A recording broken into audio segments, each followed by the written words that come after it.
నమస్తే, welcome to our channel. నేను మీ సిరి. ప్రస్తుతం మనతో పాటు ఉన్నారు ప్రముఖ ఆధ్యాత్మికవేత్త, వాస్తు జ్యోతిష పండితులు, శ్రీ విద్య ఉపాసకులు జయప్రద గారు. అమ్మతో మాట్లాడదాం. అమ్మ నమస్తే. నమస్తే అమ్మ. శ్రీమాత్రే నమః. అమ్మ, ఇప్పుడు శ్రావణ మాసం రాబోతోంది. మరి శ్రావణ మాసంలో మంచి పండగల సీజన్ అని చెప్పుకోవాలి. అలాగే పూజలు వ్రతాలు చేసుకోదగ్గ సీజన్ కూడా.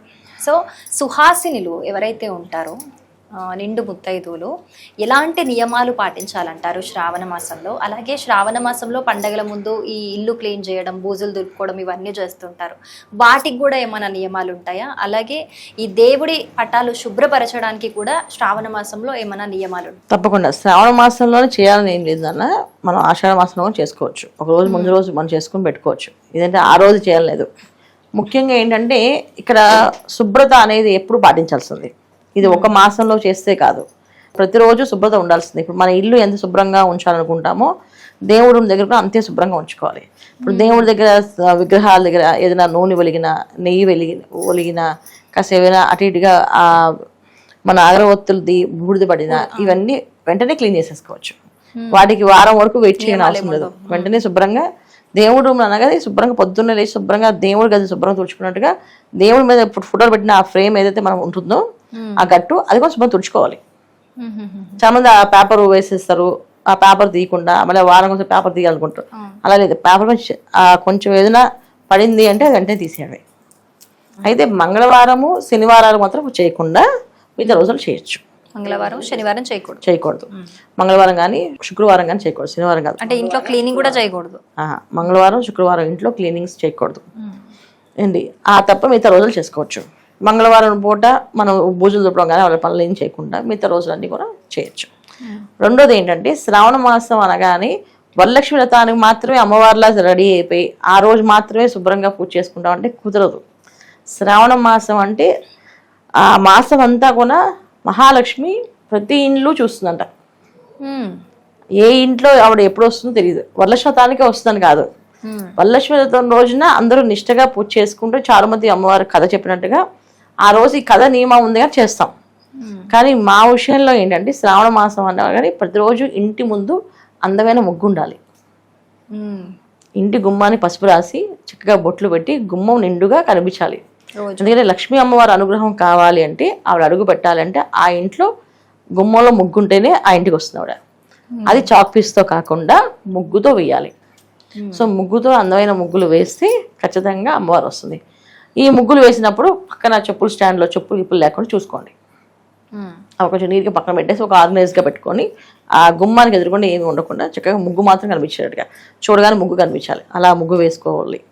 రెండోది, ఇంట్లో స్నానం చేసి స్టవ్ అంటించాలి ప్రతిరోజు కూడా.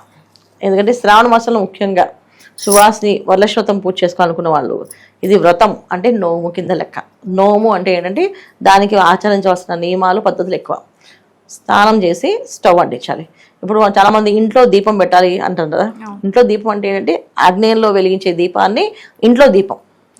అంటే స్టవ్ వెలిగించడం మొదటి దీపం.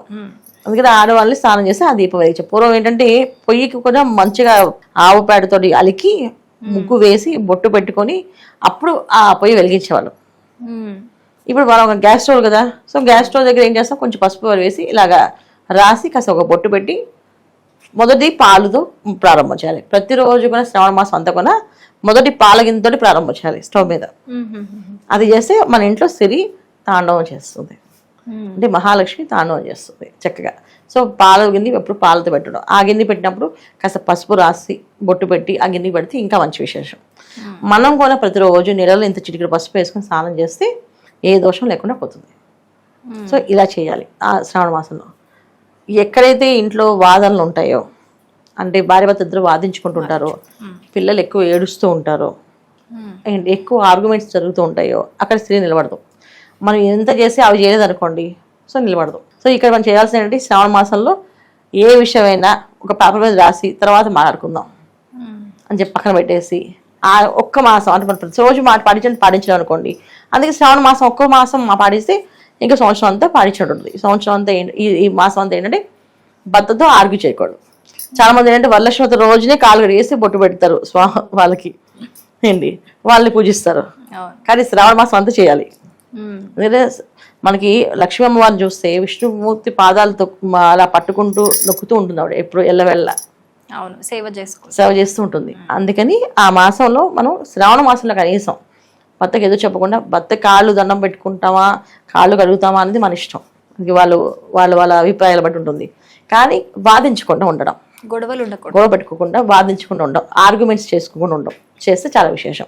ఈ శ్రావణ మాసంలో వీళ్ళు చేయాల్సిన పరిహారం ఇంకొకటి ఏంటంటే, అందరూ శ్రావణ మాసంలో తలంటు పోసేసుకుంటుంటారు, నీళ్ళు పోసేసుకుంటుంటారు. శ్రావణ మాసంలో శ్రావణ శుక్రవారాలు ఏవైతే పూజలు చేసుకుందాం అనుకుంటామో అప్పుడు గురువారాలు స్నానం చేయాలి.